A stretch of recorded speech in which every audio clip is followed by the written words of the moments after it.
Una parte de este vídeo y otros futuros ha sido posible gracias a las aportaciones de los Wesmaníacos aquí presentes, y por las molestias han podido ver el vídeo un día antes de su estreno. Si queréis ver mis vídeos con antelación y otras recompensas, no dudéis en haceros miembros de mi canal o visitar mi Patreon en patreon.com/The Wiseman Show. Y si no, siempre podéis compartir el vídeo, votarlo y comentarlo, porque son gestos que también se agradecen. Muchas gracias. En 1973, la novelista Ursula K. Le Guin escribió un relato corto titulado Los que se alejan de Homelas. En él se describe una sociedad utópica en el que sus habitantes disfrutan las más envidiables y dichosas de las vidas. Pero el secreto de ello venía en que la felicidad de las gentes se conseguía a cambio de torturar constantemente a un niño. Esta verdad se revela a cada nueva generación una vez alcanzan cierta edad, proponiéndoles lo justo que es que para que tantos vivan tan bien, otro viva perpetuamente en la miseria. Esto es algo que la gran mayoría decide aceptar, pero hay algunos, aunque sea una minoría, que no puede afrontar el peso de la culpa ni su parte de la responsabilidad en el sufrimiento de otro, y al ver que no pueden cambiar el sistema, simplemente desaparecen de la ciudad para nunca más volver. Este cuento, pese a ser ficción, dados nuestros contextos vitales, es inevitable que haga resonar ecos de verdades tan incómodas como ineludibles del mundo en el que vivimos. Miremos donde miremos, tenemos un planeta en llamas en el que el abismo entre ricos y pobres cada vez está más separado. Tenemos constantes noticias sobre gente incapaz de llegar a final de mes y perdiendo sus casas, mientras somos testigos de carreras espaciales entre multimillonarios y otros caprichos que solo estos se pueden costear. Los fascismos han regresado más fuertes que nunca, apoyados por las clases altas, y lo único que podemos hacer los obreros es pelearnos entre nosotros en inanes guerritas culturales. Y cualquier propuesta de cambio solo recibe burlas y críticas porque... Total, sí, yo estaré en la mierda, pero vivo mejor que el desgraciado de mi vecino porque yo puedo permitirme más caprichitos y él no. Pero eso sí, bien que os veis las caras en el atasco de las 8 de la mañana todos los días.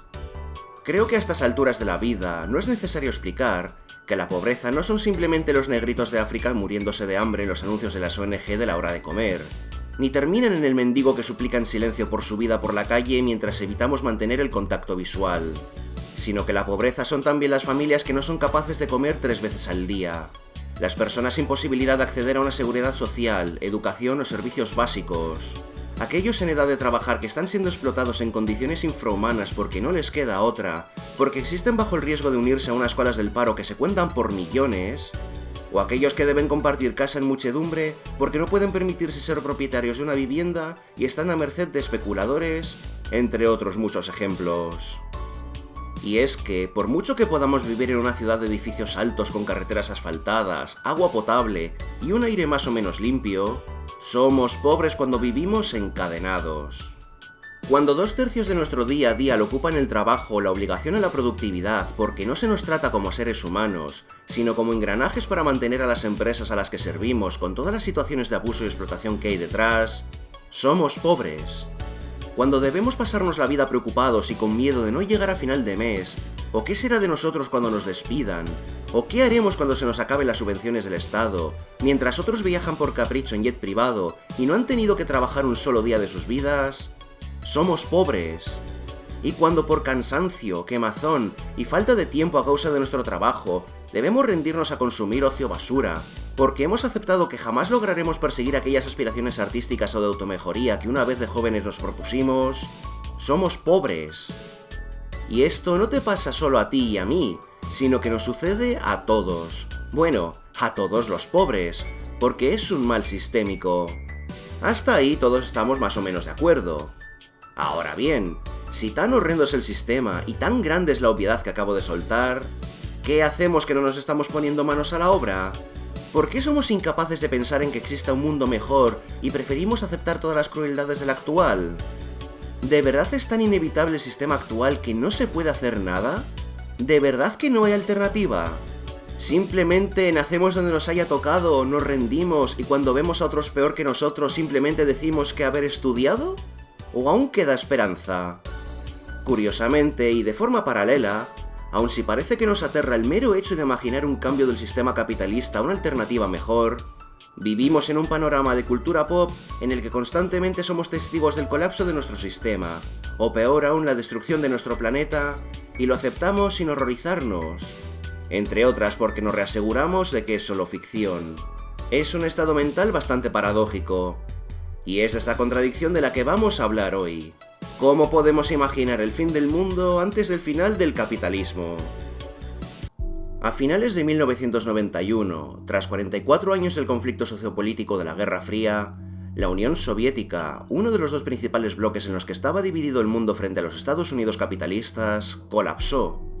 El evento otorgó por defecto la victoria al bloque capitalista, y, con ella, la hegemonía global en lo que acabó denominándose el nuevo orden mundial, es decir, la victoria del capitalismo y su homogeneización en el mundo entero frente a alternativas estatales, políticas y económicas.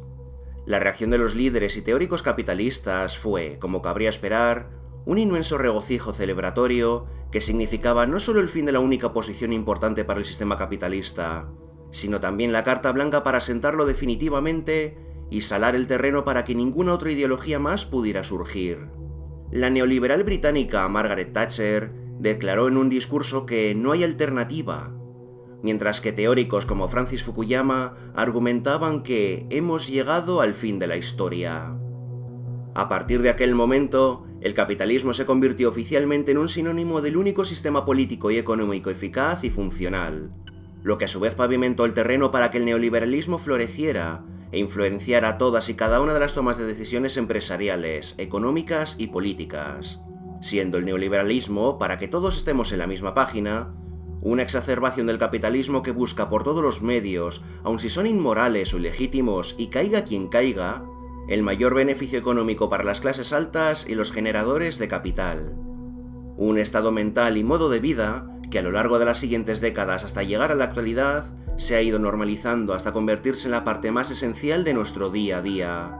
Un día a día en el que, pese a que somos testigos y hasta experimentamos todas las consecuencias del sistema capitalista neoliberal, con la pobreza, la corrupción y hasta la destrucción de nuestro planeta que son su más directa consecuencia, nosotros simplemente nos encogemos de hombros porque no existe ninguna alternativa. Peor aún, el planteamiento de medidas, soluciones y hasta otros sistemas en donde la vida y la dignidad humana prevalezcan por encima de la avaricia de las clases altas, conlleva de inmediato a pensar en tiempos lóbregos ya pasados de pobreza y dictaduras, como si el planteamiento mismo de un sistema alternativo fuera la causa de la barbarie. Esta forma de ver el mundo implantada por el capitalismo es lo que el filósofo y teórico Mark Fisher definió como realismo capitalista. En esencia, la sensación generalizada de que no solo el capitalismo es el único sistema político y económico viable, sino también de que ahora es imposible siquiera imaginar una alternativa coherente a él. En su epónimo libro, Fisher parte de la famosa cita atribuida al crítico literario Frederick Jameson y al filósofo Slavoj Žižek, que reza que es más fácil imaginar el fin del mundo que el fin del capitalismo. Para probar su veracidad si echamos un breve vistazo a nuestra cultura pop. Miremos donde miremos, podremos encontrar toda clase de obras que traten sobre la destrucción del planeta Tierra o su total colapso, pero la principal tendencia será que el capitalismo sobrevive como si fuera parte de la naturaleza humana, con sus reliquias, obras de arte e iconos, reconvertidos en meros adornos y curiosidades despojados de cualquier contexto. Esto resulta que no es casualidad, sino parte de dicho realismo capitalista, pues a estas alturas no se trata de un acto consciente o deliberadamente propagandístico, sino que se trata de una forma de pensar que todos hemos interiorizado en la forma de creer que el capitalismo y todo lo que conlleva, destacando el egoísmo y la avaricia, son parte innata de la naturaleza humana. Y aun si no pensamos en ello, al final lo acabamos expresando, ya sea artísticamente o en nuestro día a día. Y, evidentemente, de la misma forma que naturalizamos el capitalismo y somos incapaces de vivir sin él, también sucede lo opuesto. Demonizamos inmediatamente a todo aquel que se atreva a cuestionar el sistema o a proponer sistemas e ideologías alternativas. O, como dijo una vez el arzobispo brasileño Helder Câmara, doy comida a los pobres y me llaman santo, pero cuestiono por qué los pobres no tienen comida y me llaman comunista. Fisher argumenta que el motivo de ello es que el capitalismo crea artefactos de otras culturas, ideologías y filosofías, arrebatándoles el significado, el contexto y el sentido, y lo reduce a la mera estética. Por eso no podemos protestar abiertamente contra el capitalismo sin quedar reducidos a meras caricaturas. ¡El humano burgués es un virus en el disco duro del robot trabajador! A partir de ahora trabajaréis vosotros y yo me quedaré sentado en el sofá sin hacer nada. Y de hecho, yo me propuse hacer este mismo experimento. Este mismo 2024 habréis notado que mis ensayos han tirado de una forma más directa a temas políticos y sociales, en torno a asuntos como la alienación social, el ecofascismo, la obsolescencia programada, la estafa del filantrocapitalismo y demás.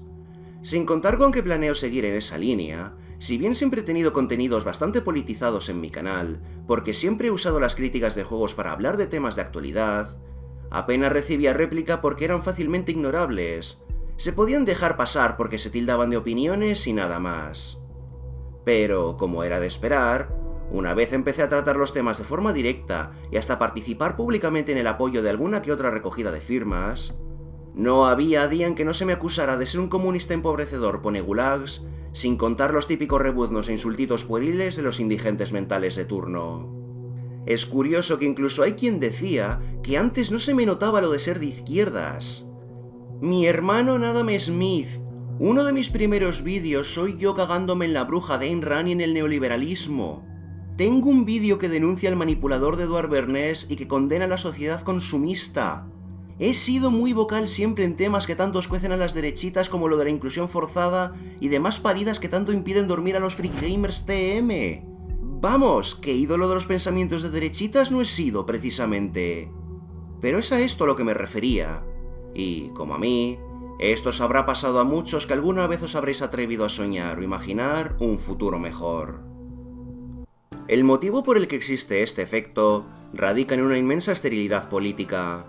Durante más de 30 años, varias generaciones hemos crecido sin conocer otros sistemas que no sean el capitalismo, a la par de que nos ha enseñado desde siempre que no existe alternativa viable a él. Tal cual, no es que este sea el mejor sistema, sino que es el único sistema. Y desde una percibida posición de privilegio al vivir en dicho sistema, siempre se plantea ante las voces críticas u opuestas al estado de las cosas que, si hubiera alternativas, estas serían impepinablemente peores. Fisher recoge en su libro las palabras del filósofo Alain Badiou que exponen perfectamente esta situación. Vivimos en una contradicción. Se nos presenta como ideal un estado de bienestar brutal y profundamente injusto, en el que toda existencia se evalúa únicamente en función del dinero. Para justificar su conservadurismo, los partidarios del orden establecido no pueden realmente llamarlo ideal o maravilloso. Así que, en su lugar, han decidido decir que todo lo demás es horrible. Claro, dicen, puede que no vivamos en una condición de bondad perfecta, pero tenemos suerte de no vivir en una condición de maldad. Nuestra democracia no es perfecta, pero es mejor que sangrientas dictaduras. El capitalismo es injusto, pero no es criminal como el estalinismo. Dejamos morir de sida a millones de africanos, pero no hacemos declaraciones nacionalistas racistas como Milosevic. Matamos iraquíes con nuestros aviones, pero no los degollamos con machetes como en Ruanda, etc. Y es el hecho de que hayamos aceptado el capitalismo como una parte de la naturaleza misma, lo que ha llevado innumerables excesos por parte de un corrupto sistema neoliberal, hasta alcanzar el estadio sociopolítico y económico actual del tardocapitalismo. Tal cual, el colapso del sistema y todos los intentos desesperados para resucitar su carcasa. Fisher afirmó que los rescates financieros después de la crisis económica de 2008 fueron el ejemplo por excelencia de realismo capitalista en acción. Debido a que se decía que aquellos bancos eran demasiado grandes como para caer, y al valor intrínseco de los bancos en general para el sistema capitalista, la idea del fracaso del sistema jamás fue considerada como una opción. De modo que, en lugar de que se planteara que el sistema era insostenible, se decidió salvar a los bancos para fingir que no pasaba nada.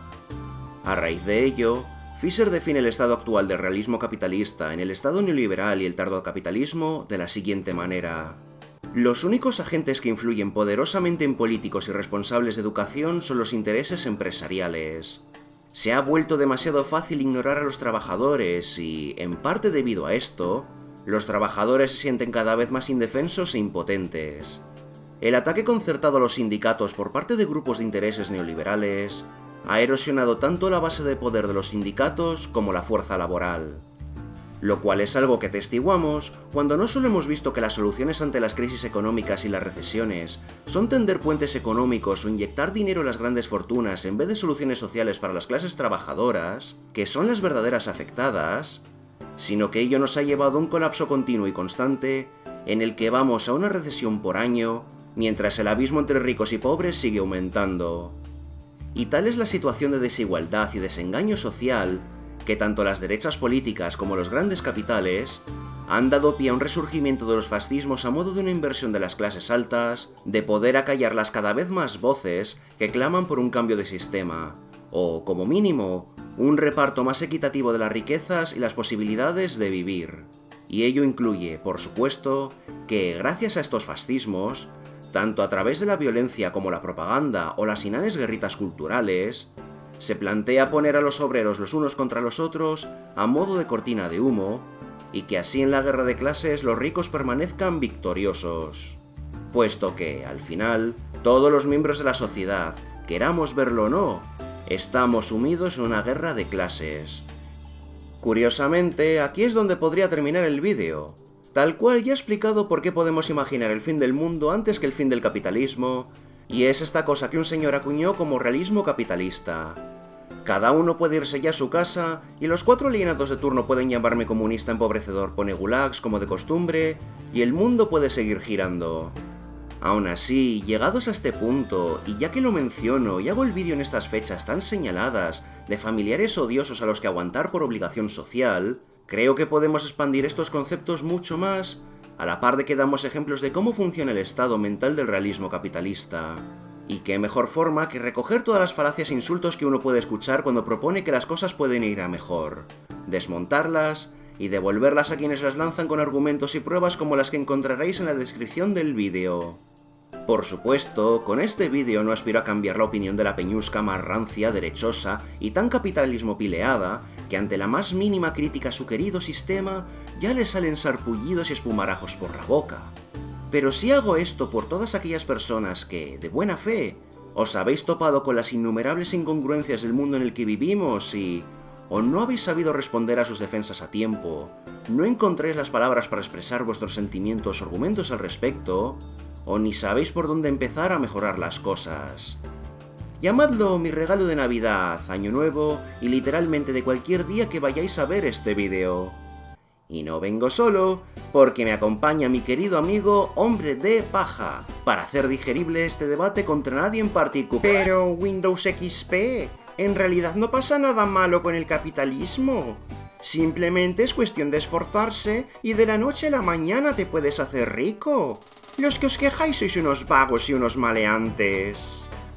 A todos nos han enseñado que quien quiere, puede, que si uno es pobre, es por no haber querido estudiar o esforzarse, y que no podemos criticar un sistema que nos ha dado tantas libertades de elección. Vamos, lo que viene a ser responder a la disonancia cognitiva, cuando vemos que en la realidad eso no es así, porque resulta que quien es pobre no lo es por gusto o por no haberse esforzado. En primer lugar, tal vez lo que debemos aceptar es que estamos hablando de un sistema en el que la única libertad que hay de elección es o ser un esclavo, salarial o no, o literalmente morir de frío y hambre. Pero, aparte, me parece que todos somos ya lo suficientemente mayorcitos como para aceptar las verdades incómodas del adoctrinamiento capitalista.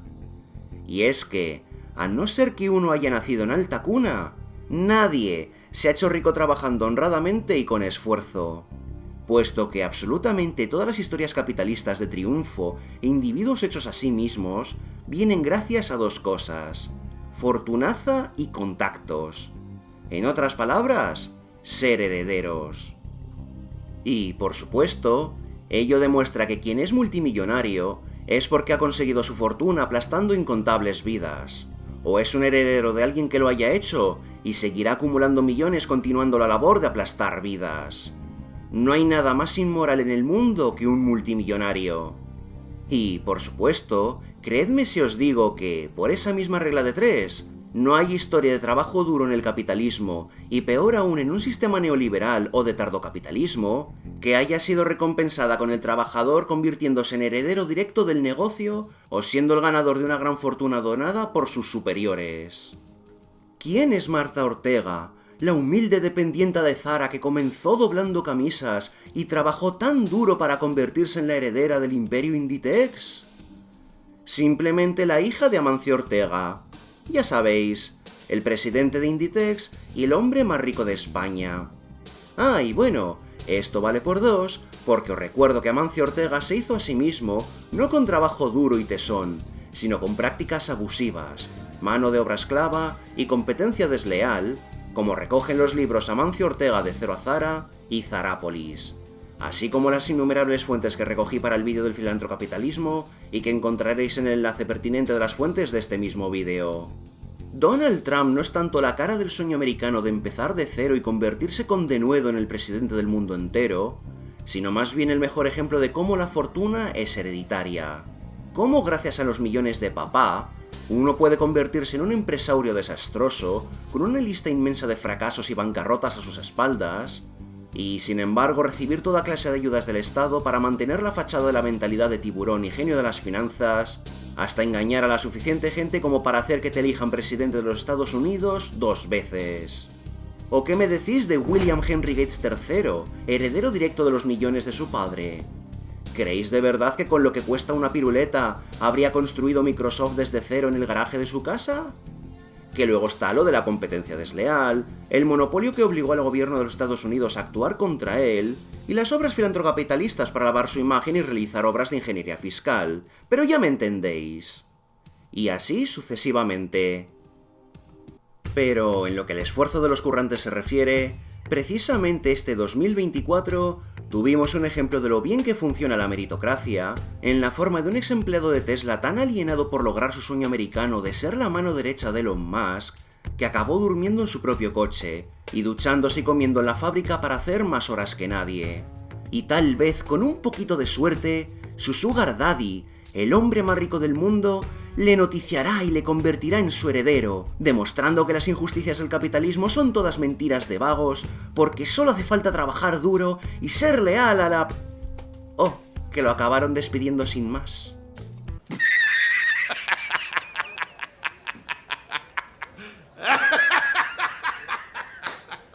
Y es a esto a lo que me refiero. A ver si os entra en la cabeza que da igual lo leales que seáis a las empresas para que trabajéis, porque vuestras empresas no os van a ser leales a vosotros. Aun si sacáis mejores numeritos que vuestros compañeros, al final no sois más que un nombre en una cuadrícula de Excel al que pagar, hasta que encuentren el modo de reemplazaros. Tanto es así, que aun si le salváis el culo a vuestra compañía, eso no asegura que el vuestro no acabe en el fuego. Que es el caso de quien fuera la supervisora técnica de Pixar, Galeen Sussman, más conocida por ser la mujer que salvó la película Toy Story 2 de desaparecer para siempre, debido a que esta acabó siendo borrada por error.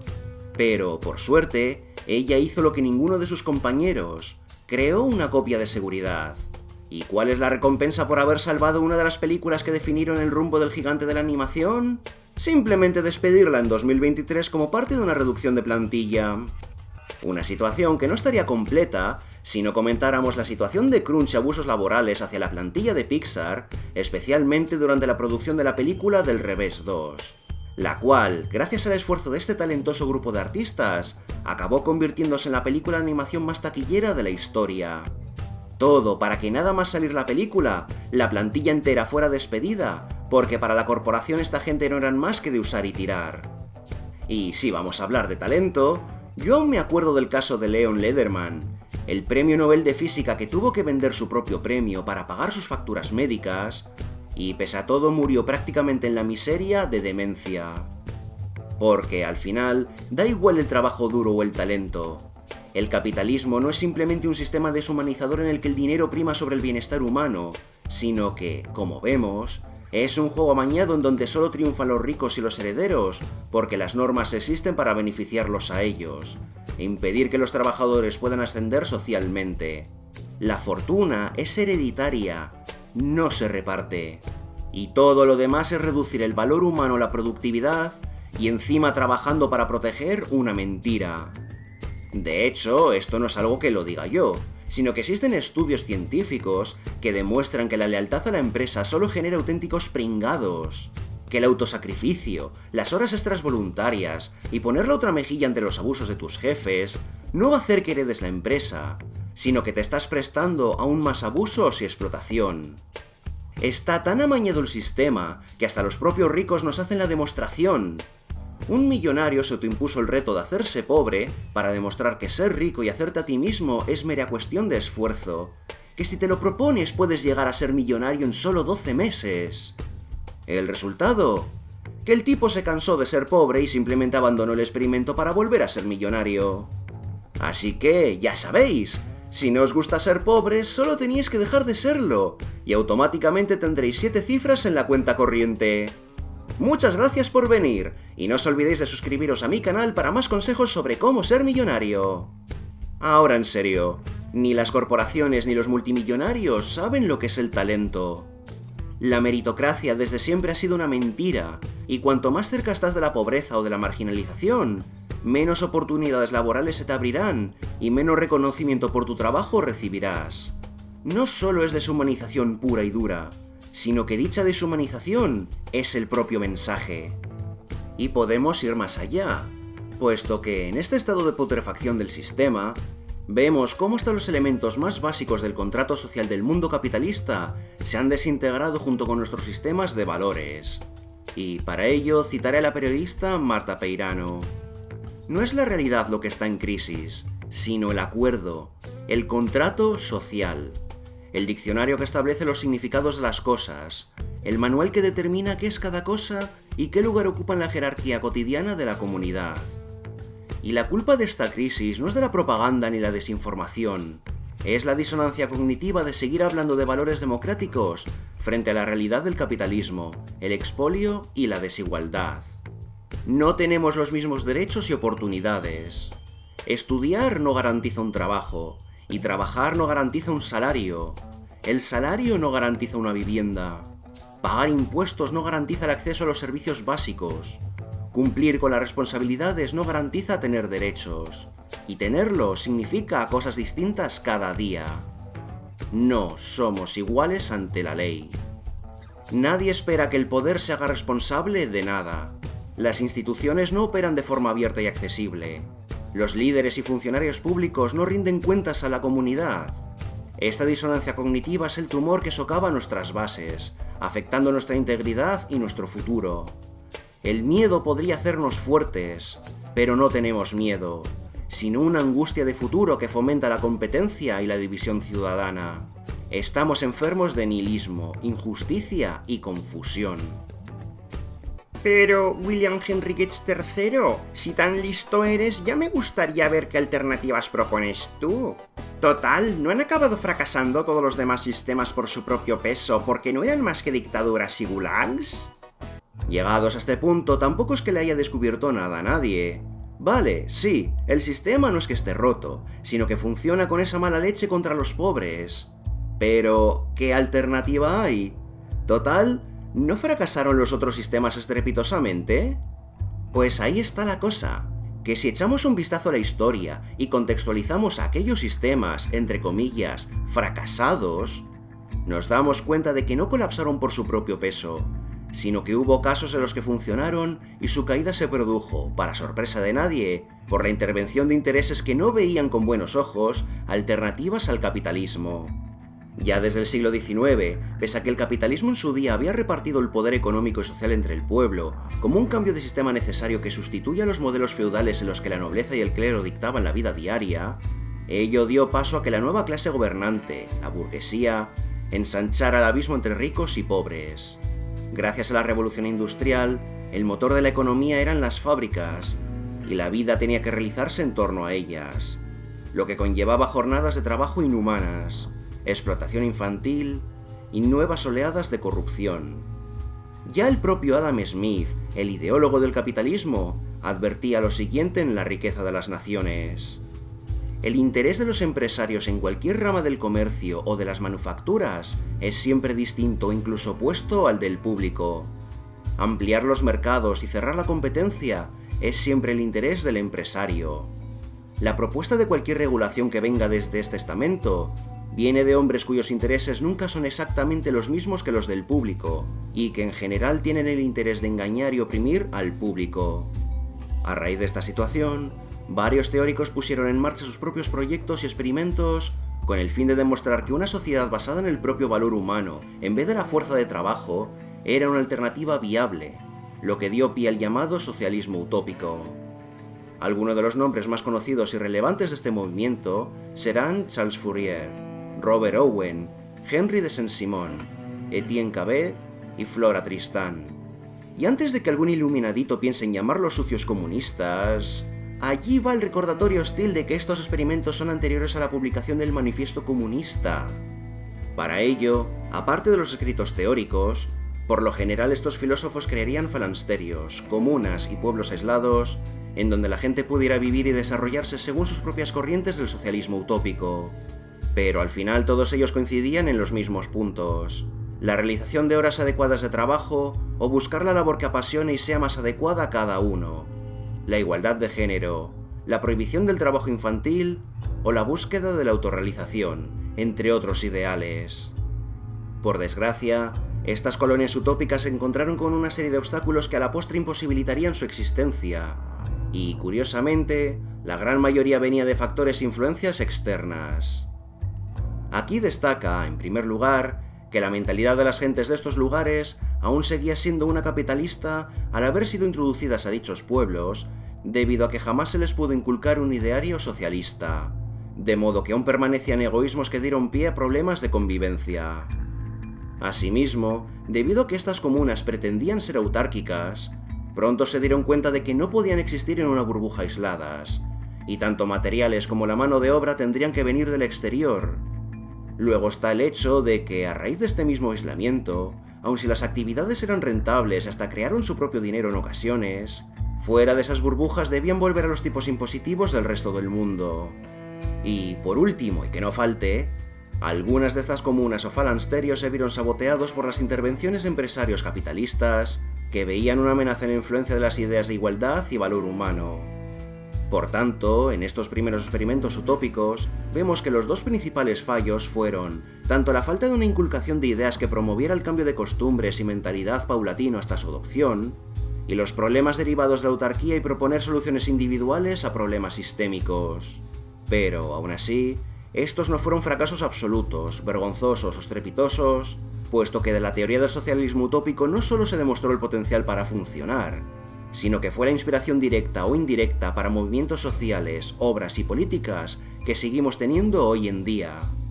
Por ejemplo, los escritos de estos autores del socialismo utópico dieron pie al cooperativismo, la socialdemocracia, el movimiento hippie, el ecologismo, el feminismo, las ecoaldeas, el anarcosindicalismo, el socialismo cristiano y hasta el socialismo democrático, amén de que servirían también de inspiración para el Manifiesto Comunista de Marx y Engels, que bautizarían a estos movimientos como socialismo utópico frente al suyo, el científico, al aprender de los errores de aquellos falansterios con el fin de aglutinar a la mayor población posible y cambiar el sistema. Fuera de eso, el comunismo acabaría aplicándose a Rusia al integrar en la revolución tanto a obreros como a trabajadores, formando la Unión Soviética. Los comunistas no solo expulsaron a la monarquía y al clero de Rusia, sino que realizaron numerosas reformas, especialmente en la seguridad social y la educación, con la última aumentando el índice de alfabetización hasta más del 84% según el censo de 1939. La adquisición de alimentos y las casas se realizaron por subsidios, y los sueldos de los trabajadores subieron hasta ser 10 veces más altos que sus homólogos estadounidenses. A lo que se suma la inmensa inversión en tecnología, con el fin de fabricar electrodomésticos y toda clase de inventos que estuvieran hechos para durar lo máximo posible y en función de las necesidades de la gente. Una tecnología cuyo mayor logro fue una competición directa con los Estados Unidos durante la carrera espacial, en la que la Unión Soviética barrió a su rival en todo menos la llegada del hombre a la Luna, lo que le bastó al segundo para llevarse la pelota a su casa y autodeclararse ganador ante el mundo entero. Y aquí llega el elefante en la habitación.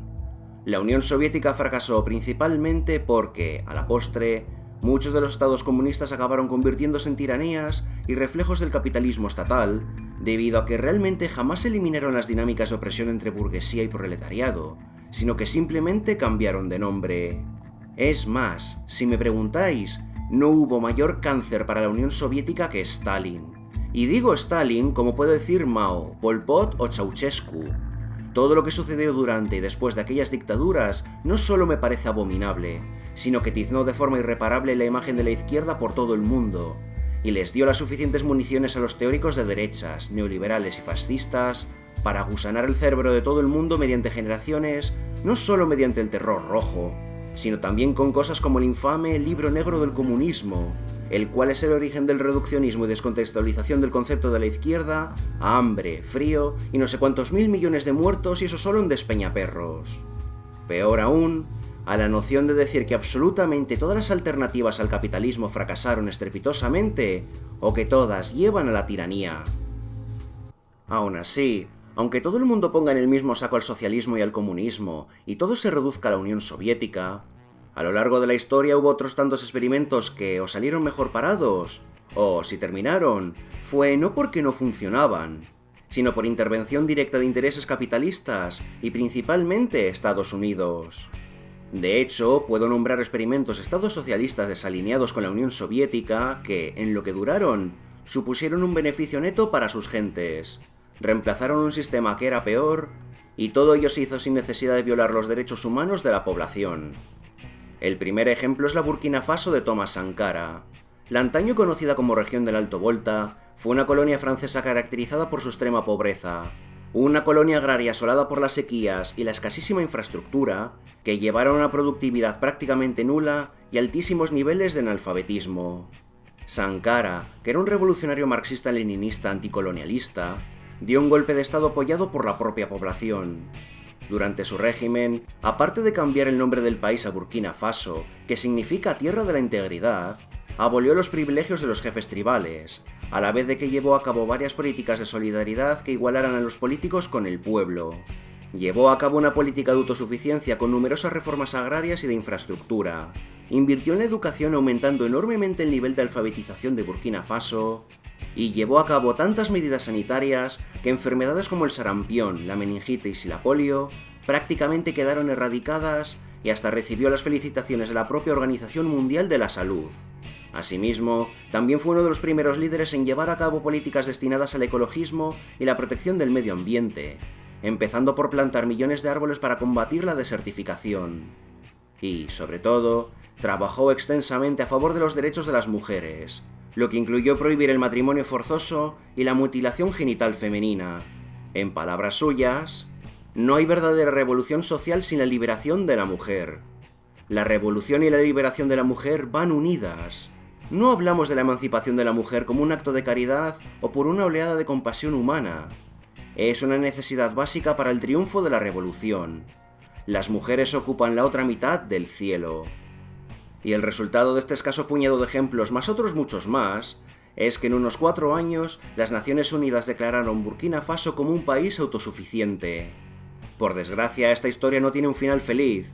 Sankara fue asesinado por su segundo al mando, Blaise Compaoré, en un golpe de estado para imponer una dictadura capitalista que, bajo la premisa de una falsa democracia en la que él siempre ganaba las elecciones a lo largo de décadas, rectificó absolutamente todas las medidas de Sankara y acabó revirtiendo Burkina Faso a su estado inicial. Otro ejemplo de reformas, experimentos y sistemas fuera del capitalismo fue el Decreto 900 de Guatemala. A mediados del siglo XX, en plena Guerra Fría, la corporación frutícola estadounidense United Fruit Company controlaba con puño de hierro a varios países de América Latina para tratarlos como sus huertos privados, lo que empobreció a dichos países a la vez de que convertía a su población en esclavos. El presidente elegido democráticamente, Jacobo Arbenz Guzmán, decidió que su país no tenía por qué seguir tragando, y redactó esta reforma agraria por la cual compró de vuelta todos los terrenos a la United Fruit Company, los nacionalizó y los repartió equitativamente de tal manera que se evitaran, a su vez, las diferencias entre latifundistas y minifundistas. Los resultados no se hicieron esperar en la forma de un aumento de la calidad de vida de la población agrícola y sus familias, lo que a su vez envía un mensaje al resto de los países de que librarse del imperialismo estadounidense es posible. Y, en respuesta, la United Fruit Company, apoyada por unos Estados Unidos que temían el florecimiento del socialismo y el comunismo en lo que consideraban su patio trasero, dio un golpe de estado que derrocó a Arbenz. Una reacción que fue una de las principales inspiraciones para la campaña revolucionaria del Che Guevara. Y como no hay dos sin tres, no podemos cubrir proyectos recientes del socialismo sin hablar de Salvador Allende. Elegido presidente democráticamente y abiertamente socialista en plena era de la Guerra Fría, fue conocido por nacionalizar varias industrias, de entre las que destacan la minería y la de las telecomunicaciones, al estar estas al servicio de corporaciones e intereses extranjeros. Sus políticas socialistas no solo sanearon una economía estancada y redujeron la inflación, sino que mejoraron las condiciones de vida de muchas personas a través de programas educativos, a lo que se añade el primer sistema de seguridad social de Latinoamérica. Tanto fue así que la propia CIA reconoció las mejoras en la calidad de vida en Chile, y se preparó para sabotear y detener a Allende por miedo a que los chilenos abrazaran el socialismo en el patio trasero de Estados Unidos. Para ello, los Estados Unidos contrataron la ayuda del economista y principal cara del neoliberalismo en aquella época, Milton Friedman, para que saboteara la economía chilena y la convirtiera en un experimento económico neoliberal. El modo de hacerlo fue infiltrar a teóricos, economistas y agitadores neoliberales en los principales puntos de producción del país, y cuando Allende intentara nacionalizarlos, desestabilizar el país mediante boicots que alienaran a los trabajadores y se volvieran contra él. El propio presidente Nixon dio la orden de que estos infiltrados, y cito, hicieran chillar a la economía. Una situación de inestabilidad económica artificial que sirvió para desencadenar el golpe de Estado de 1973, en el que los Estados Unidos y la CIA apoyaron un golpe militar dirigido por Augusto Pinochet y asesinar a Allende para revertir todos los cambios de su gobierno y convertir Chile en un experimento neoliberal con Friedman a cargo del proceso. Y el resultado no solo fue una de las dictaduras militares más brutales de los últimos tiempos, sino que en 1982 la economía chilena colapsó. El país se vio asolado por la inflación de nuevo, y las cifras del paro aumentaron a 1/3 de la población, 10 veces más que durante el gobierno de Allende. Y el único motivo por el que Chile no colapsó por completo fue porque Pinochet jamás privatizó las minas de cobre, una de las principales exportaciones del país, de modo que Chile aún podía seguir sobreviviendo por el colchón económico. Estos tres últimos ejemplos no solo tienen en común la demostración de que proyectos alternativos al capitalismo pueden funcionar, sino que su fin siempre fue a manos de intervenciones externas de intereses capitalistas. Así como que son la punta de un iceberg, en el que podrían caber muchos ejemplos más de países arruinados por intervenciones de Estados Unidos, embargos, bloqueos comerciales y demás sabotajes. De hecho, aquí os dejo las declaraciones del entonces oficial de la CIA, John Stockwell, sobre el papel que tuvieron los Estados Unidos y el bloque capitalista en cometer toda clase de crímenes y sabotajes para impedir que las alternativas al capitalismo puedan existir. We've set out to overthrow functioning constitutional democracies in over 20 countries. We manipulated elections in dozens of countries. We created standing armies and directed them to fight. We went after to organize ethnic minorities to encourage them to revolt. The first thing we did in Nicaragua was to go to the Mosquito Indians, who had never gotten along with the other people in Nicaragua very well, and give them more money than they had seen in the entirety of history, and arms and training and rationales and sanctuaries in Honduras, and sent them into Nicaragua to attack, kill, fight, rape, burn, pillage. And this is an insidious thing. Every society is torn with racial conflicts and conflicts with minorities. Think how violent our nation is. Think what if there were a superpower so big that we didn't dare even flap back or strike back at them, that were coming to our minorities with huge sums of money and arms and training people from our minority groups and sending them into the country to do open acts of violence. How we would rise up and the bloodbath that would ensue. And this has been a technique the CIA has used in Nicaragua, in Thailand, in Vietnam, in Laos, in the Congo, in Iran, Iraq with the Kurds, in different parts of the world. We created, trained, and funded death squads like the Treasury Police in El Salvador that are responsible for killing as many as 70,000 people according to the count of the Catholic Church.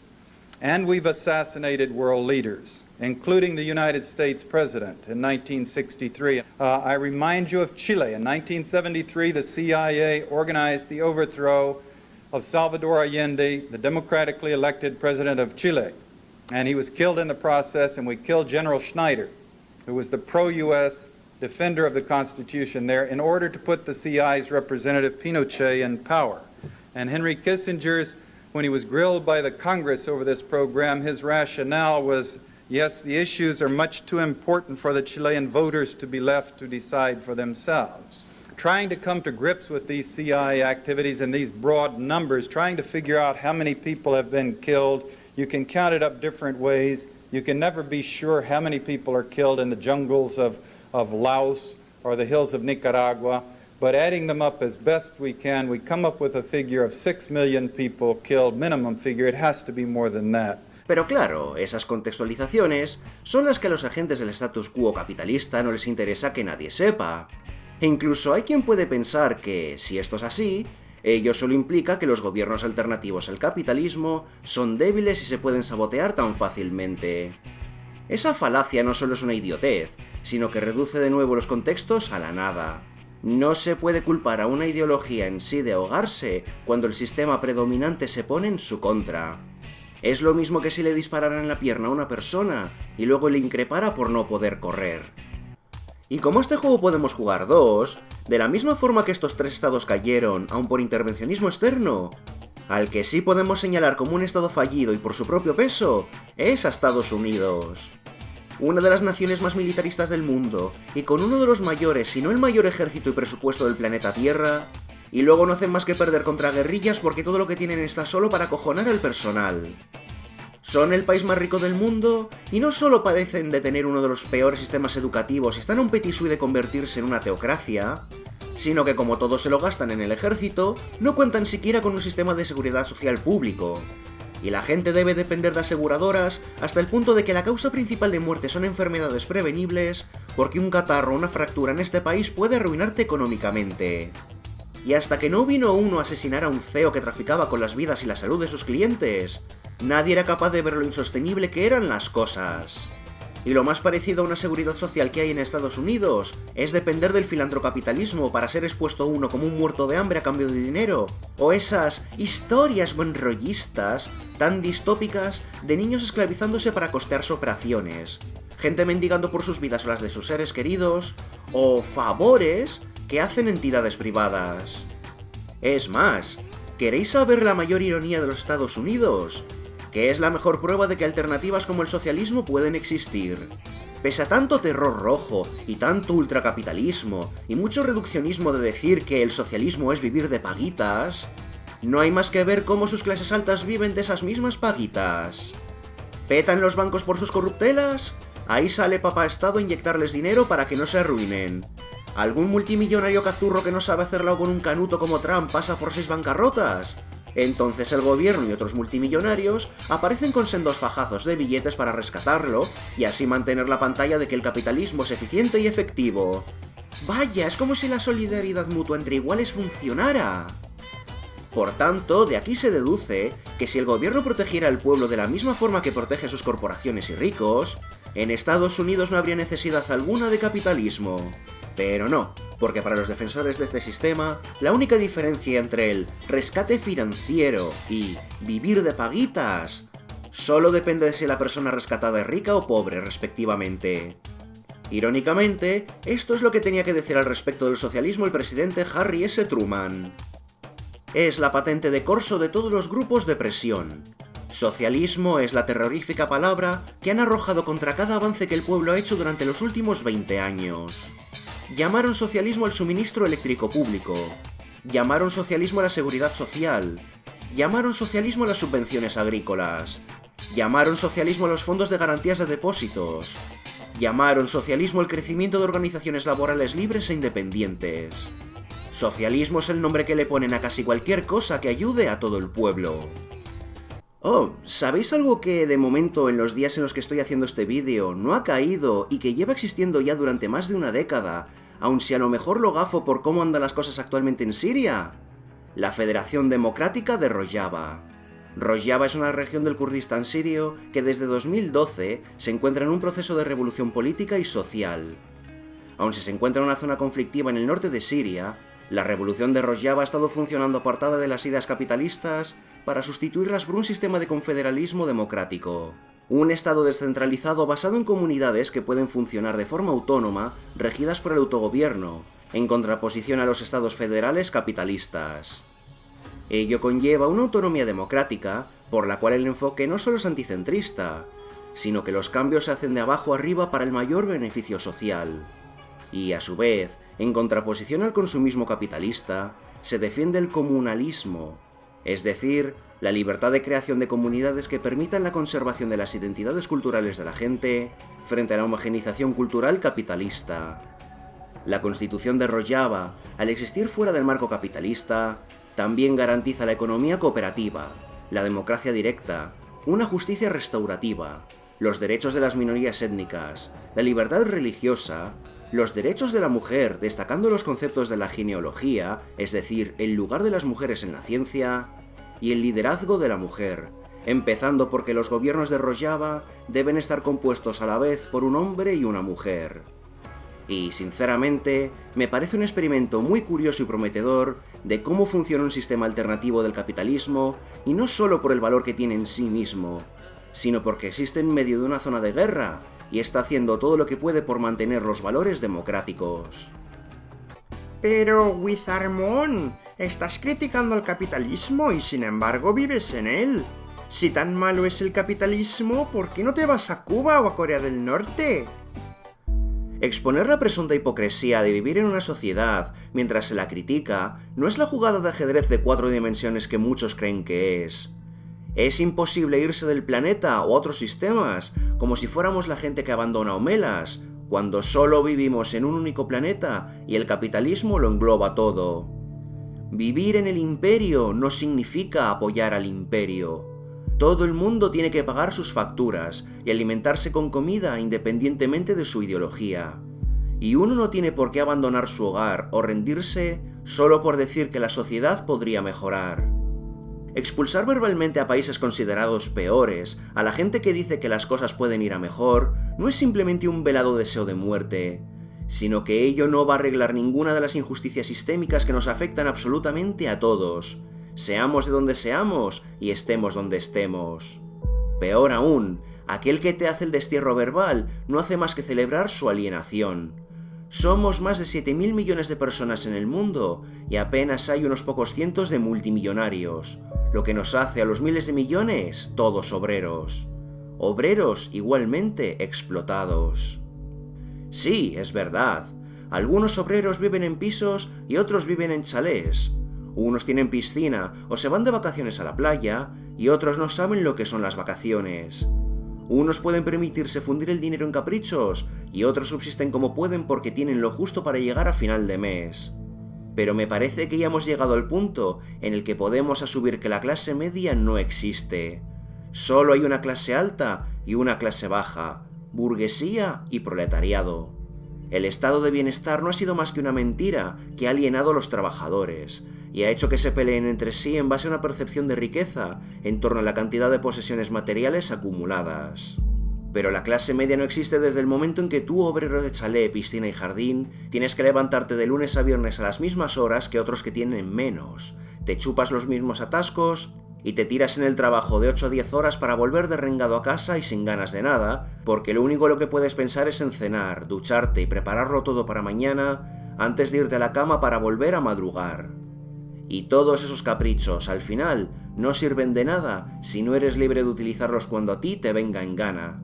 En contraposición a tus jefes o la verdadera clase alta, aquellos privilegiados que no conocen el trabajo porque todo lo que tienen lo han heredado, que no saben lo que son los atascos porque van en jet privado a todas partes, y pueden comprar y experimentar en cualquier día de la semana y del año toda clase de caprichos gracias al dinero que tú y los demás obreros les generáis. Dinero del que apenas recibimos una migaja. Y si no me creéis, cito al antropólogo David Graeber. La clase media es una quimera, jamás ha existido. Si tú tienes un jefe y recibes un salario, eres un obrero, y deberías enorgullecerte de pertenecer a la clase obrera. El término clase media aísla a los obreros privilegiados en pos del beneficio de los poderosos, de modo que todos aquellos ajenos a los círculos de las élites se encuentran divididos y luchan entre sí en lugar de luchar contra las instituciones y las estructuras de poder. Pero Winston Churchill, a lo mejor vivimos tan mal como dices, pero eso a mí no me afecta porque soy muy feliz con mi piscina. Y yo lo que no quiero es que alguien venga a robarme mis cosas, o sea, mi propiedad privada. Ya que hablamos de posesiones que solo podríamos tener en el presunto primer mundo, en donde nunca sucede nada malo y quien lo critica debería irse a la Conchinchina exiliado, me parece que ya es hora de que nos demos cuenta de que absolutamente nadie posee nada en el capitalismo. Vamos a partir de lo más esencial. La idea de que la alternativa al capitalismo es que alguien venga por tu propiedad privada nace de una cita de Marx en el Manifiesto Comunista. Los comunistas pueden resumir su teoría en esta fórmula: abolición de la propiedad privada. Sin embargo, aquí debemos hacer una distinción entre lo que es la propiedad privada y la propiedad personal, distinción que también puntualiza Marx en el Manifiesto. Tus efectos personales como tu ropa o tu cepillo de dientes, pertenencias como tu ordenador, tu coche, o tu colección de videojuegos o muñecos de anime, o incluso cosas como tu casa, no dejan de ser eso, cosas que cada uno posee, la llamada propiedad personal. Y de crearse una alternativa al capitalismo, nadie va a venir a quitártelos. Así que respira tranquilo, Jorge Luis, que nadie va a venir a quitarte el cepillo de dientes porque nadie tiene interés en convertirlo en el cepillo comunal. Por otra parte, se denomina propiedad privada a todos los negocios, grandes superficies comerciales, fábricas, empresas, tierras de explotación que tengan a gente contratada, los famosos medios de producción, esos mismos. Y cuando se habla de abolir la propiedad privada, a lo que uno se refiere es a nivelar el terreno para que sean los propios trabajadores los que también puedan tener una voz y un voto en la propia empresa o negocio. Es decir, negociar su salario y horario, la cantidad de trabajo realizado, o qué estrategias pueden seguirse para mejorar la productividad en beneficio de todos. Y se hace precisamente para evitar los abusos de los jefes sobre los empleados. Hasta la fecha, en el mundo capitalista, los medios de producción que componen la propiedad privada no dejan de ser negocios pertenecientes a uno o un puñado de jefes, es decir, los capitalistas, los burgueses, que está atendido por todos sus trabajadores. Trabajadores que son los que aportan valor a la empresa, los que trabajan y los que generan los beneficios para las empresas que luego disfrutan unos jefes que realmente no hacen nada más allá de perpetuar la propiedad sobre el negocio. Por tanto, la abolición de la propiedad privada no es arrebatarles a los jefes los negocios, sino que los trabajadores, que saben cómo se trabaja porque son los que lo hacen, pueden hacer valer su trabajo recibiendo un pago y un poder de toma de decisiones apropiados y justos para que todos se beneficien, no solo una única persona por el hecho de poseer un papel que diga «yo soy el jefe». En resumen, que si sois obreros, esto os beneficia. Si sois dueños de un pequeño establecimiento, esto puede ayudaros siempre y cuando hayáis tratado bien a vuestros empleados. Y si sois dueños de corporaciones, pues haber estudiado, como soléis decir. Irónicamente, ¿sabéis lo que sí sucede en el capitalismo? Aparte de tener a vagos que se benefician del trabajo de otros, me refiero. Pues que realmente nadie, ninguno, poseemos realmente nada. Durante las últimas décadas, especialmente tras la crisis inmobiliaria de 2008, hemos ido viendo cómo la propiedad de las casas en la gran mayoría de las veces no es ni siquiera un derecho, sino un negocio. Podemos tener ciudades enteras de casas vacías a la vez de millones de personas sin casa. Los precios de las hipotecas se han disparado hasta el punto en que cada vez menos gente puede hacerles frente y la alternativa es el alquiler de viviendas, el cual es su propio mercado especulativo en el que un parásito sangra a sus inquilinos precios cada vez más prohibitivos hasta que no les queda nada y después los expulsa a la calle. Estamos viviendo en una época en la que podemos ver a generaciones de familias que viven de alquiler porque no tienen nada a su nombre aun si se pluriemplean, se apretan el cinturón y siguen al dedillo todos los pasos del manual de la meritocracia. Que mola, ¿no? Eso de decir que en la terrible y terriblástica Unión Soviética la gente compartía espacios comunes para realizar sus tareas diarias, pero luego en el presente sois tú y otros 5 desconocidos compartiendo piso porque no podéis pagar nada por vuestra cuenta, y miras la tele y resulta que eso ahora lo llaman cohousing o co-living y todos esos términos basura para hacer trendy la pobreza. Me pregunto qué pensarán las víctimas de los desahucios de los bancos y otros parásitos especuladores que vemos todas las semanas en las noticias si les decimos que ya pueden dar las gracias, que en otro sistema alguien vendría a quitarles la casa y a dejarles de patitas en la calle. Asimismo, conforme la era digital ha avanzado, tampoco somos poseedores realmente de nada que compremos en línea. Videojuegos como los de Steam o Epic, los libros de Kindle o las cosas disponibles online de cualquier mercado, si bien pagamos por ellas el precio de su tienda, en realidad no dejan de ser alquileres que las plataformas fácilmente pueden revocar. Ni siquiera las herramientas de nuestro día a día se libran. Ya vimos en este mismo canal cómo los usuarios de los tractores de la marca John Deere tuvieron que luchar una odisea legal para poder usar libremente sus herramientas, porque la corporación tras la compra puso toda clase de cortapisas que ataran a los usuarios a esta, y así impedirles trabajar sin pasar de nuevo por caja. Tenemos también casos como los de las máquinas de café, que solo funcionan con las cápsulas de una sola marca en específico, y si quieres evitarlo te toca pasar de nuevo por caja. Y hasta ha habido casos en los que se ha intentado que la conducción y la posesión del vehículo que tú compras siga siendo también de pago. Y fuera de eso, precisamente como una de las herramientas favoritas del propio capitalismo es la obsolescencia programada, las pocas cosas que tenemos están diseñadas para romperse más temprano que tarde, con todas las trabas entre medias para que no podamos repararlas, y de esta forma obligarnos a comprar sustitutos. Por lo que, encima, ni siquiera lo poco que podemos decir que es nuestro lo podemos disfrutar, porque tan pronto como lo terminamos de pagar se rompe y toca comprar otro. ¡Qué casualidad! Cada vez vamos teniendo menos cosas. Y no solo cada vez tenemos menos cosas, sino que en cualquier momento sus verdaderos propietarios pueden quitarnos libremente lo que nos hayan prestado, y nosotros no tenemos ni voz ni voto. Y esto, repito, no está pasando en una distopía comunista, sino en el presente real y tangible del mundo capitalista en el que vivimos. Ya sabéis, el mismo que nos asegura que esto que está pasando es imposible que suceda en el capitalismo, porque es lo que ocurrirá si ganan los malvados rojos. Pero Willy Wonka, al menos el capitalismo genera innovación. Los demás sistemas jamás crearon nada y se estancaron. De hecho, tú estás quejándote a través de un aparato hecho gracias al capitalismo. ¡Ay, sí! El hijo bastardo de cuando el me quieren quitar el cepillo de dientes tuvo un rollete sin condón con el criticas el capitalismo pero vives en una sociedad capitalista. Antes de nada, una aclaración. Mis aparatos y mis cosas, mi propiedad personal, no las ha hecho el capitalismo como si el propio sistema hubiera venido a mi casa y me lo hubiera montado todo como si fuera un mueble del IKEA. Son los obreros los que han manufacturado mi propiedad personal. Y en casos como mi coche, por ejemplo, aun si ha sido montado por máquinas, dichas máquinas en algún punto han tenido que haber sido creadas por otros obreros. Obreros explotados y mal pagados, y eso en las mejores condiciones, puesto que el coltán que sustenta la batería de mi móvil habrá sido extraído de mano de obra esclava. Y como el capitalismo y sus injusticias son omnipresentes, es imposible consumir nada que no esté manchado de sangre o que haya sido construido mediante la explotación. De ahí viene el dicho, no existe el consumo ético bajo el capitalismo. Pero, ¿sabéis quién tiene más culpa de la explotación que el que está obligado a comprar? Los propios explotadores.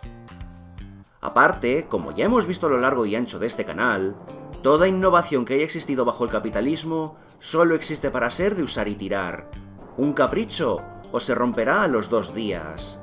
La obsolescencia programada y la mierdificación de la tecnología existen precisamente como una excusa para que la rueda del mercado siga girando, lo cual demuestra lo insostenible que es el sistema, en contraposición de, como vimos, una Unión Soviética que, pese a sus taras y sus muchos defectos, fabricaba lo suficiente para todo el mundo.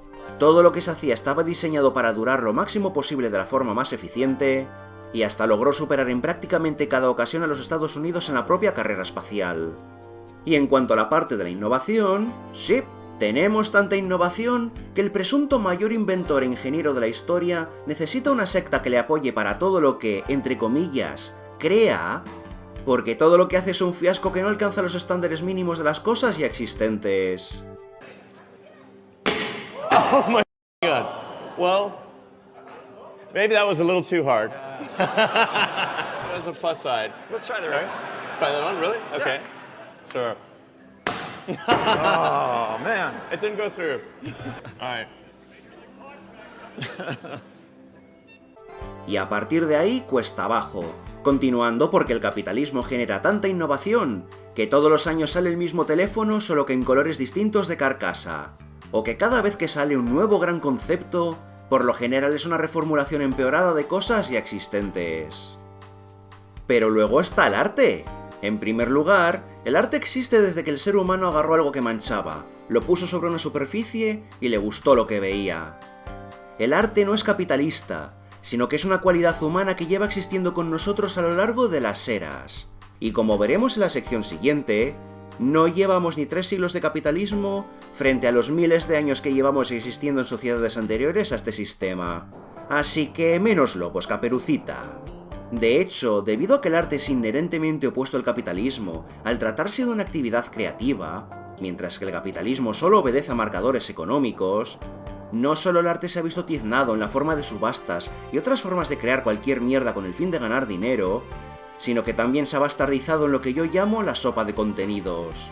Amalgamar los productos artísticos y de entretenimiento, extrayendo todos sus contextos, mensajes y características únicas, de modo que todas las obras se parezcan entre sí, para dejar un entretenimiento vacuo, de fácil consumo y que no cuestione la sociedad ni rete su audiencia, con el objetivo de optimizar las inversiones y crear no productos que permanezcan en la mente del público, sino que sean olvidables y lo empujen a seguir consumiendo.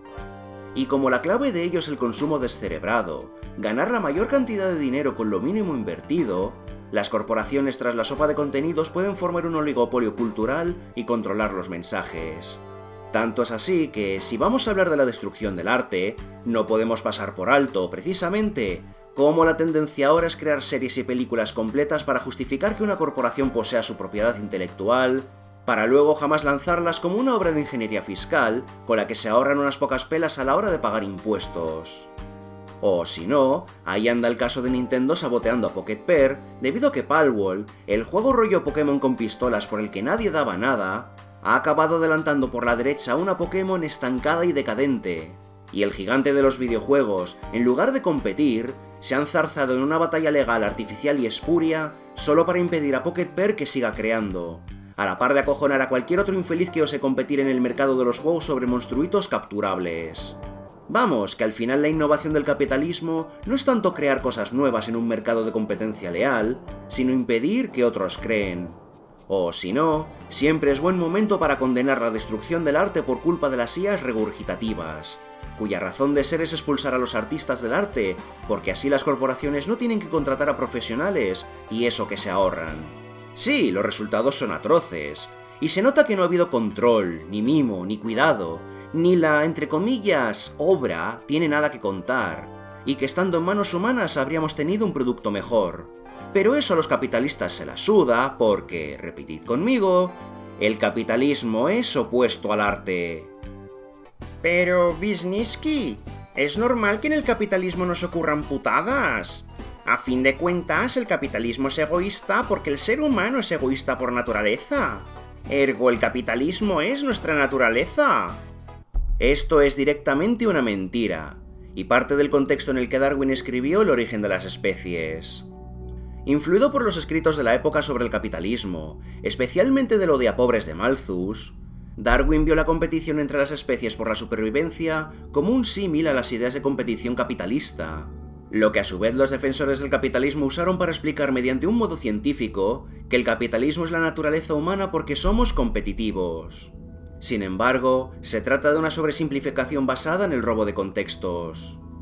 En primer lugar, esto ni siquiera se aplica del todo para los animales. Tal cual reveló el padre del anarquismo, Peter Kropotkin, tras estudiar diversas especies animales, así como os lo podrá confirmar cualquier biólogo o persona actual que estudie el comportamiento animal, los animales no se pasan la vida matándose entre sí, debido a que también son capaces de ayudarse mutuamente y hasta formar pequeñas sociedades. Cito: tan pronto como estudiamos a los animales, percibimos inmediatamente que, aunque hay una inmensa cantidad de conflictos y exterminios entre las diversas especies, y especialmente entre las diversas clases de animales, hay al mismo tiempo tanto más apoyo mutuo, ayuda mutua y defensa mutua entre los animales que pertenecen a la misma especie o, al menos, a la misma sociedad. La sociabilidad es tan ley de la naturaleza como la lucha mutua. Los seres humanos seremos competitivos por naturaleza, pero el egoísmo y la avaricia no son lo único que la componen en absoluto. Si fuéramos los animales cabrones, egoístas y avariciosos que los capitalistas dicen que somos, ni de coña habríamos mantenido los miles de años de civilización que tenemos. Y eso sin contar con que la era capitalista, en comparación, no es más que un punto insignificante en la cronología de la historia humana, en donde estamos comparando unos escasos 2 siglos con los cientos de miles de años de sociedades en las que el capitalismo no existía. Leñe, ya en otro vídeo hablamos de este mismo tema, cuando vimos cómo el egoísmo humano y la destrucción del medio ambiente no nos son innatos, cuando tenemos civilizaciones tanto antiguas como actuales que viven en armonía con la naturaleza y entre sí. Los seres humanos somos capaces de mucho más. Contamos con capacidad de abstracción para buscar soluciones pacíficas y alternativas que pueden contentar a todos en un conflicto. Tenemos una inmensa capacidad de empatía, por la cual nos preocupamos tanto de nuestros allegados como de desconocidos. Nuestra evolución y lugar en el mundo se sustenta justo en nuestra capacidad de cooperar de forma natural, y el impulso de ayudarnos mutuamente y en beneficio de todos, aun si en ese todos se encuentran nuestros propios intereses. Mira que hemos tenido y tenemos infinitud de ejemplos sobre cómo por naturaleza somos empáticos y ayudamos a otros. Desde las personas que buscan un trabajo relacionado con ayudar a los demás, como aquellas que se prestan voluntarias a ayudar a los pobres o a participar por la recuperación del medio ambiente. Pero me parece que este 2024 hemos tenido el premio gordo de los ejemplos con lo sucedido con la Dana de Valencia. La Dana, el fenómeno meteorológico provocado precisamente por el cambio climático de acción antropogénica, es decir, la actividad capitalista, llevó una oleada de ayuda humanitaria sin parangón. No hubo necesidad de que nadie pidiera nada, porque allá fueron incontables voluntarios, la gran mayoría de ellos de clases obreras, con cepillos y palas, a ayudar a las víctimas a limpiar sus casas y recuperar sus enseres. Sin embargo, ¿qué hicieron los defensores del capitalismo? Pues no solo el gobierno valenciano desoyó las alertas de la agencia meteorológica por considerarla poco menos que un chiringuito de rojos, sino que también eliminó todo el cuerpo de respuesta ante catástrofes, de modo que la Dana pilló desprevenido a todo el mundo. Corporaciones como Mercadona o Globo obligaron a seguir trabajando a sus empleados en plenas inundaciones. Y, no contentas con ello, cuando vinieron los voluntarios, intentaron llevarse a todos los que pudieran a que limpiaran no los barrios vecinales, sino sus tiendas para ahorrarse el servicio de limpieza. Y mientras la gente obrera agachaba el lomo, ayudaba y consolaba a las víctimas, tiempo les faltó a los fascistas para embarrarlo todo aún más con un intento de linchamiento al presidente del gobierno, o lanzando propaganda a favor del gobierno regional que los había dejado vendidos, diciendo que la Dana era culpa poco menos que del socialismo. Y cuando el pueblo valenciano salió a protestar pacíficamente por sus derechos, el mismo presidente de la comunidad que los abandonó a su suerte, tiempo le faltó para llamar a la policía y que les pegara una paliza. En otras palabras, sucesos como la Dana demuestran lo muy equivocadas que están todas estas obras y escritos que dicen que cuando la catástrofe suceda, cuando el planeta colapse y llegue el fin de nuestro mundo antes que el del capitalismo, viviremos en un yermo hostil en donde todos nos mataremos entre todos. Por tanto, ¿por qué solo cuenta toda la mierda negativa que hemos hecho para demostrar que las acumulaciones monstruosas de riquezas son naturaleza humana? Es la naturaleza humana cuidarnos entre nosotros. Es la naturaleza humana proteger y cuidar de nuestras familias. Es la naturaleza humana buscar el beneficio mutuo. Pero no, eso jamás importa, porque para los defensores del capitalismo la naturaleza solo cuenta cuando somos unos cabrones abusivos, violentos, avariciosos y dominantes. Pero Willy Fogg, en realidad lo que pasa es que si el sistema no funciona como es debido, es por culpa de unos pocos avariciosos. Si no, no habría problema alguno con el capitalismo. Esta es una falacia que es muy fácil que gente de todo el espectro político se puede tragar. La idea de que las injusticias sistémicas son fallos del capitalismo o la consecuencia de la corrupción de unos pocos. Así que vamos por partes. Punto 1. Dejad el copium que os hace mal. Punto 2. Ya desde el nombre de capitalismo existe un énfasis en el dinero y la generación de capital. Literalmente significa que el capital va primero, que tiene prioridad. y toda su historia solo nos demuestra que este sistema está funcionando como está planificado y solo ha modernizado la técnica. Podar el capitalismo, cambiarlo por cosas como la socialdemocracia o modelos de capitalismo, entre comillas, más humano, no hace más que ralentizar este mismo colapso, porque al final el capitalismo siempre acaba reencauzándose al neoliberalismo. ¿Os acordáis del discurso aquel tan infame de Big Boss al final de Metal Gear Solid 4 sobre ceros y unos? Pues es exactamente eso mismo. Si podamos un sistema que ha llegado al 100 y lo reducimos al 1, al final con el tiempo volverá a crecer de nuevo al 100. Lo importante, lo efectivo, es reducirlo a 0. Cambiar ese sistema por una alternativa viable, a la vez de que debemos educar para cambiar las costumbres y las mentalidades. Aparte, cabe resaltar la hipocresía de cuando se dice que el capitalismo no es más que un sistema víctima tanto de sí mismo como de agentes corruptores, al mismo tiempo que los que dicen eso son aquellos que acusan a toda alternativa, llámese socialismo, llámese anarquismo o llámese comunismo, de ser poco menos que entidades vivas y conscientes que asoman ominosamente por el horizonte cual malo de opening de anime, dispuesto a robarnos los cepillos de dientes. En resumen, que se os ve el plumero a algunos.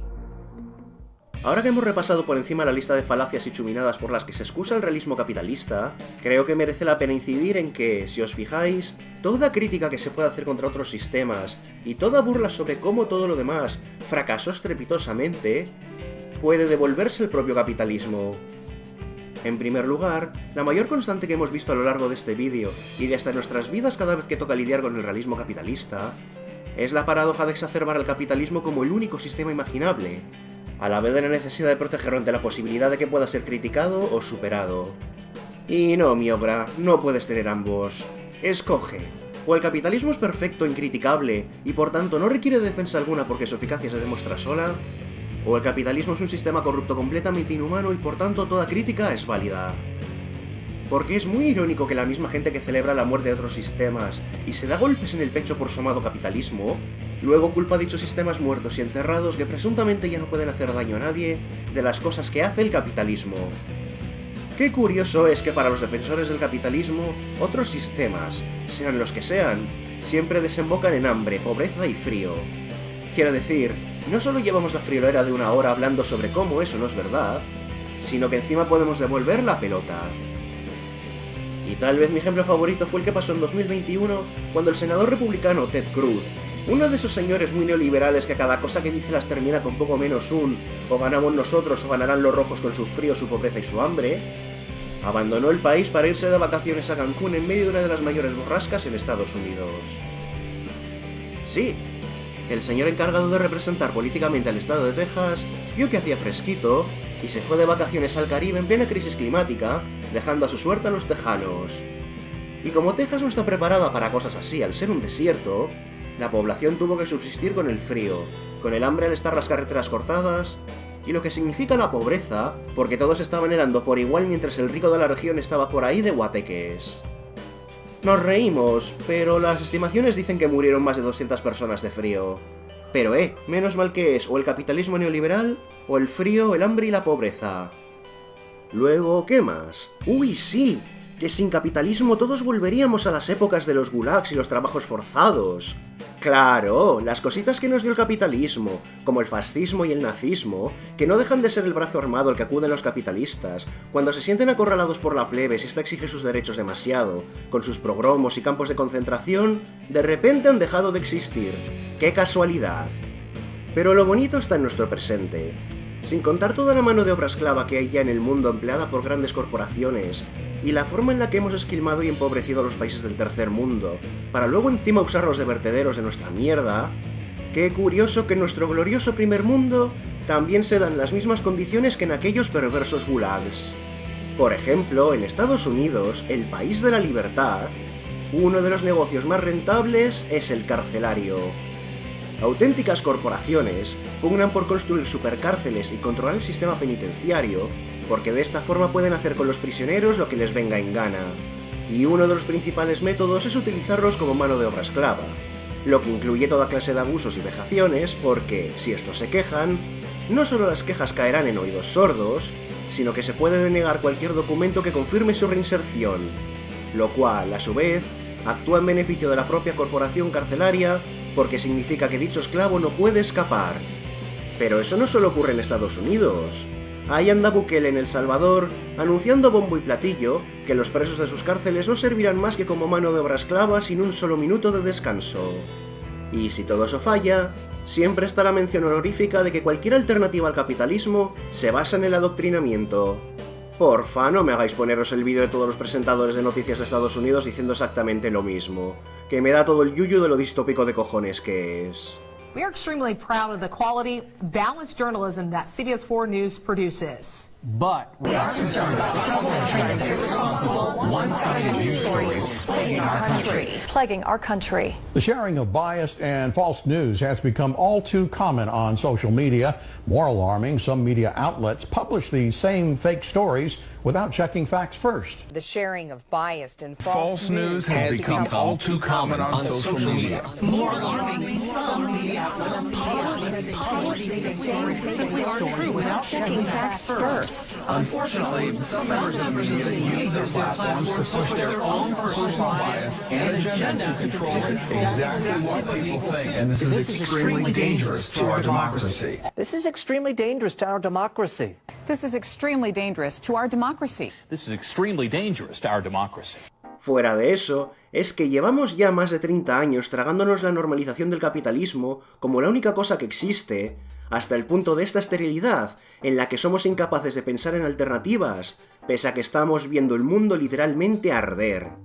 Y lo peor de todo es que precisamente, como los mismos capitalistas que nos han puesto en este atolladero, saben que el sistema está colapsando a tal ritmo por lo insostenible que es, y se sienten acorralados ahora que la gente está despertando, es cuando más propaganda de terror rojo lanzan y más sacan a los fascistas a la calle.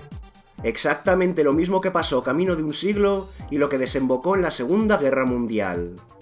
Asimismo, ya no es que las corporaciones y los intereses capitalistas muevan el mundo, sino que si pueden tomar el control de pueblos para decidir sobre las vidas de la gente, no se lo piensan dos veces.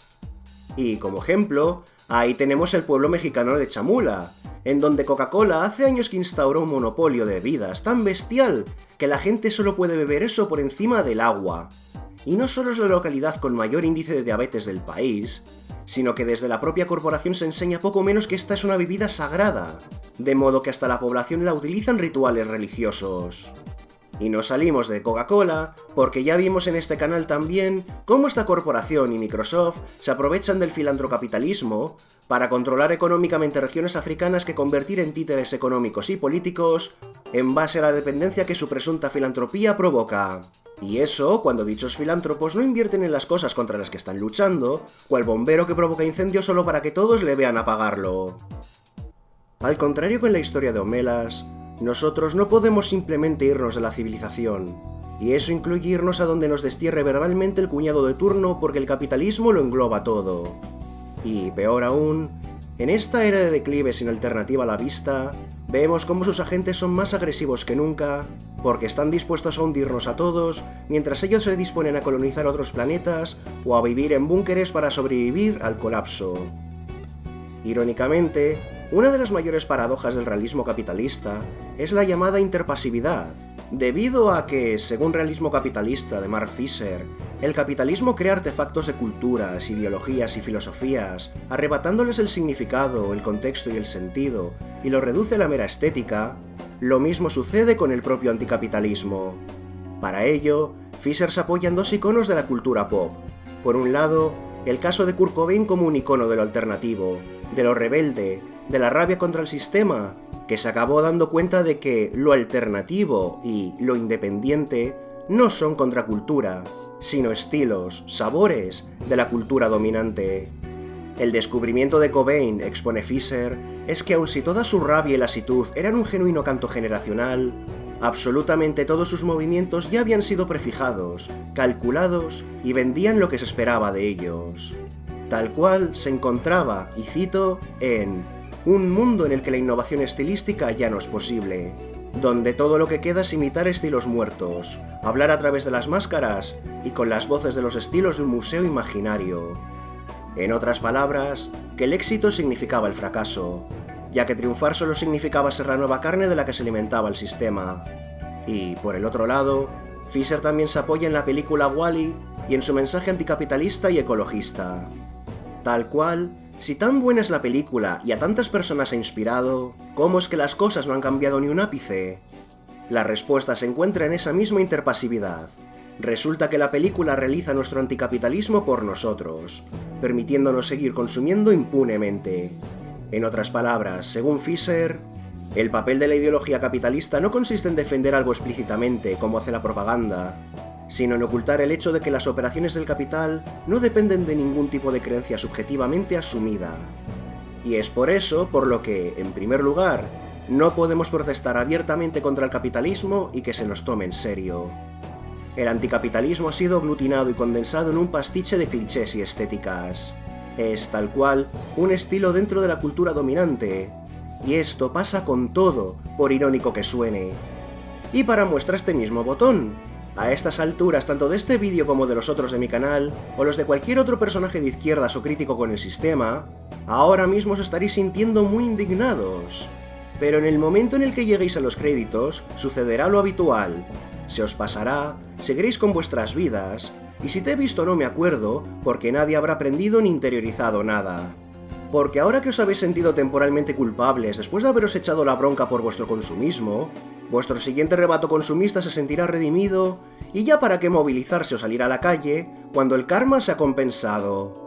El anticapitalismo no es tanto una lucha cuesta arriba a estas alturas, como si la realización del mito de Sísifo. Sin embargo, no podemos simplemente callarnos y aceptar los hechos. No vale ya el decir que vienen los fascistas, porque los fascistas ya están aquí. De la misma forma que no podemos decir que el fin está cerca, porque ya hemos llegado al final. La sociedad capitalista nos ha convencido a los obreros de que no valemos nada si no trabajamos, si no somos productivos. Y al final, ¿para qué hacer nada cuando el tiempo de actuar y cambiar el sistema mejor nos roba horas de trabajo para demostrar que sí tenemos valor? Y tal vez sea ese el primer paso en romper ese círculo vicioso, el darnos cuenta de que nuestro valor no proviene de cuánto producimos. Nosotros no somos los que dependemos de nuestros jefes para sobrevivir, sino que su fortuna depende del dinero que les conseguimos a cambio de migajas. De hecho, si el hilo conductor de este vídeo ha sido los que se alejan de Homelas, no es porque me sintiera culto ese día, sino porque expone un paralelismo al infame problema del tranvía que todos ya conocemos. Un problema que, pasado los memes, expone una de las falacias más peligrosas sobre las que se sustentan los sistemas injustos. En una situación en la que debemos elegir a quién atropellará el tranvía, de la misma forma que nos encontramos en un mundo en el que debemos elegir que unos vivan mal para que otros vivan bien, o si no caemos todos juntos, ¿por qué no descarrilamos ese tranvía y sacamos a la gente de las vías? Y, de hecho, ese mismo pensamiento fue el que generó, curiosamente, secuelas espirituales de otras autoras sobre el niño de Homelas. ¿Por qué la gente de Homelas debe conformarse con que el niño sufra cuando se lo puede sacar de ahí o acabar con su sufrimiento?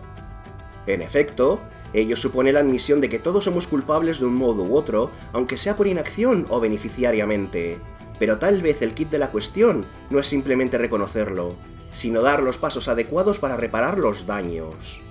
Y si eso suena radical, es que, como al final no dejamos de ser clichés, por esta misma regla de 3, si ya por proponer alternativas somos unos monstruos a ojos de nuestros iguales, ¿por qué salvar cara a estas alturas? Si por meramente sugerir que las cosas pueden ir a mejor ya se nos compara con los que se lían a pedradas con la poli o con tiranos y genocidas, ¿por qué no tomarlo como una invitación a levantar el culo a ver qué se puede hacer? Entre otras cosas, porque si otras alternativas al capitalismo no fueran viables, ni los Estados Unidos ni los agentes del capitalismo necesitarían invertir los millones que se gastan en sabotear alternativas, propaganda sobre el terror rojo o en armar a la ultraderecha para amedrentar a la población. Y es que debemos encontrar alternativas ya al capitalismo, puesto que, irónicamente, los mayores defensores del capitalismo ya han encontrado un nuevo sistema que lo sustituya. El llamado neofeudalismo o tecnofeudalismo. Tal cual, el retorno al feudalismo y las relaciones de vasallaje, solo que en torno a corporaciones y manteniendo los avances tecnológicos. Lo cual es algo que ya expertos como el economista Yanis Varoufakis llevan tiempo vaticinando. En resumen, que si no os agrada hacer el ejercicio mental de proponer alternativas al capitalismo, vais a odiar lo que los multimillonarios os tienen reservado. La mejor forma para luchar contra este presente y salvar el futuro es a través de las acciones democráticas, puesto que una persona no puede cambiar por sí sola el destino del mundo y la sociedad. Pero no me malinterpretéis, la democracia no es simplemente echar una papelina en una caja cada 4 años y para de contar. Eso es básicamente la forma en la que nos han alienado de la propia democracia para que pensemos que tenemos tan poco valor que solo podemos elegir el color del siguiente collar. Y, de hecho, es una alienación que funciona si tenemos en cuenta la deriva hacia la derecha de todas las políticas y partidos de estados capitalistas. Votar al mal menor, como solemos decir, no es más que una declaración de rendición, que hemos interiorizado que nada va a cambiar. Y conforme más dóciles y conformistas somos, más escoran las políticas hacia la derecha y el detrimento de las clases trabajadoras. En contraposición, cabe recordar que los movimientos democráticos también son las manifestaciones, también son las movilizaciones, sean pacíficas o no. Y es que, a veces, no queda más remedio. No por nada lo acaecido en Francia a finales del siglo XVIII se llamó Revolución Francesa y no Sugerencia Francesa. Los fines de semana y las jornadas laborales de 8 horas, por muy estafa que las últimas hayan resultado ser, no se lograron lavándonos los dientes y sacando buenas notas en el cole. Y a la primera ola del feminismo no se la empezó a tomar en serio, hasta que las propias mujeres no empezaron a usar la fuerza, con algunas de ellas dando sus vidas por la causa para que se supiera que iban en serio.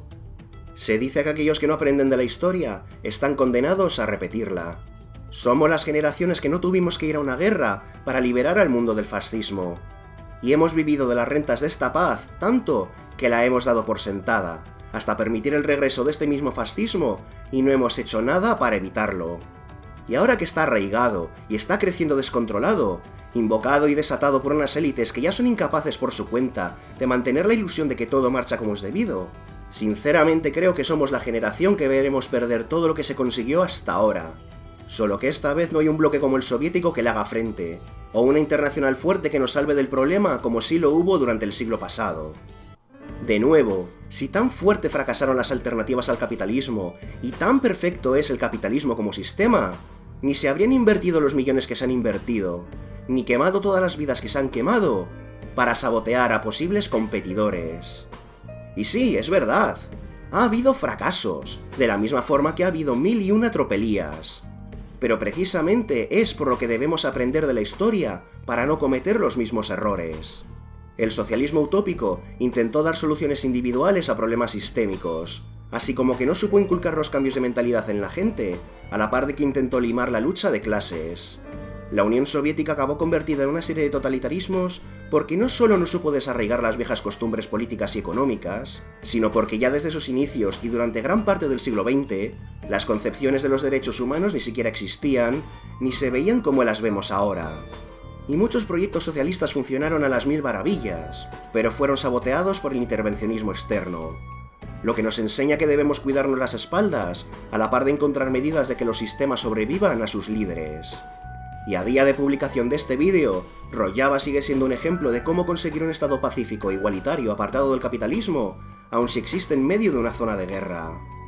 Por tanto, podemos tomar todos estos ejemplos y más desde una perspectiva y unas sensibilidades del siglo XXI para hacer que la igualdad económica, social y de género, junto con la dignidad humana, primen por encima de la acumulación de capital. Y es, en primer lugar, actuar desde una conciencia de clase. Y conciencia de clase tenemos. Si algo nos ha enseñado precisamente este 2024, entre la Dana y el asesinato del CEO asqueroso aquel, es que si algo nos sobra a los seres humanos es empatía, sobre todo con los más desfavorecidos frente a la propaganda de los medios capitalistas. Porque al final la guerra de clases no se libra de izquierda a derecha, sino de abajo a arriba.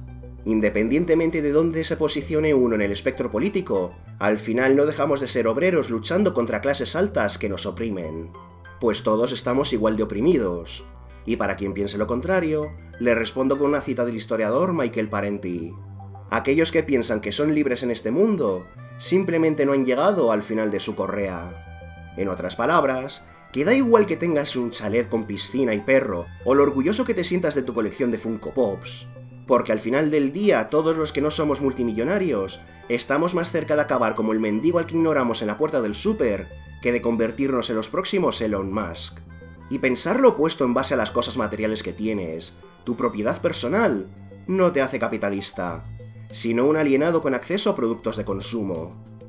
Y todas las batallitas que no sean la guerra de clases, empezando por las guerritas culturales inanes de lo woke, la inclusión forzada y demás chominadas, no son más que cortinas de humo, maniobras de distracción, porque esas guerritas culturales están manufacturadas de tal forma que el tiempo que perdáis peleando en ellas es tiempo que no invertís en la guerra de clases.